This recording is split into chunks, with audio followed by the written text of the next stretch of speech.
84 চনত আৰম্ভ কৰিছিলোঁ আৰু আপোনালোকে জানে ক্ৰীড়া দিৱস বোলা বস্তুটো ভাৰতবৰ্ষত অভিৰুচি ক্ৰীড়া দিৱসে প্ৰথম এতিয়া কৰিছে ৰাষ্ট্ৰীয় পৰ্যায়ত কিন্তু ক্ৰীড়া দিৱস বুলি ভাৰতবৰ্ষত প্ৰথম আৰু এজন জীৱন্ত মানুহৰ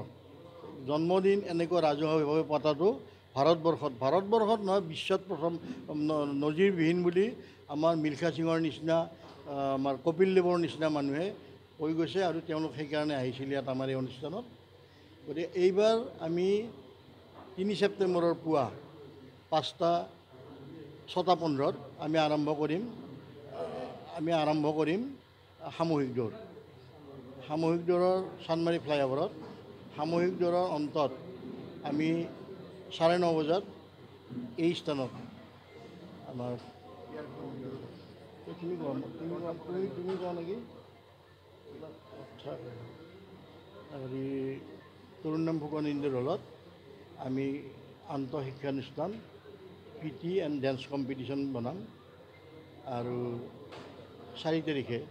যোৱা বছৰ ভাৰতীয় দলত প্ৰতিনিধিত্ব কৰা খেলুৱৈসকলক আমি সন্মান জনাম তাৰ আগত 10টা বজাত আমি ONGC স্পৰ্টছ কুইজ আয়োজন কৰিছোঁ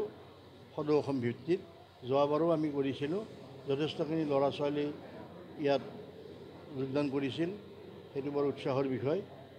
আৰু এইবাৰ সৰিতা দেৱী আহিব মণিপুৰত গ'ল্ড মেডেলিষ্ট এছিয়ান গেমছৰ তাৰপিছত আপোনাৰ তেওঁ 2 তাৰিখে আহি পাব ৰাতিপুৱা নেতৃত্ব দিব সামূহিক দৌৰৰ আৰু 4 তাৰিখে তেওঁ গুৱাহাটীৰ পৰা যাবগৈ আমি আশা ৰাখিছোঁ যে আগৰ বছৰবিলাকৰ দৰে এইবাৰো আপোনালোকৰ সহযোগিতাত অসমৰ ৰাইজে এই অনুষ্ঠানটো উপভোগ কৰিব পাৰিব আৰু দ্বিতীয়তে আজিৰ এই চেগতে আজি 107খন ঠাইত অসমৰ বিভিন্ন প্ৰান্তত 3 ছেপ্টেম্বৰত এই অনুষ্ঠান আয়োজন কৰিব গতিকে সেইসকল উদ্যোগতা লৈ আমি কেন্দ্ৰীয় সমিতিৰ পৰা সহযোগ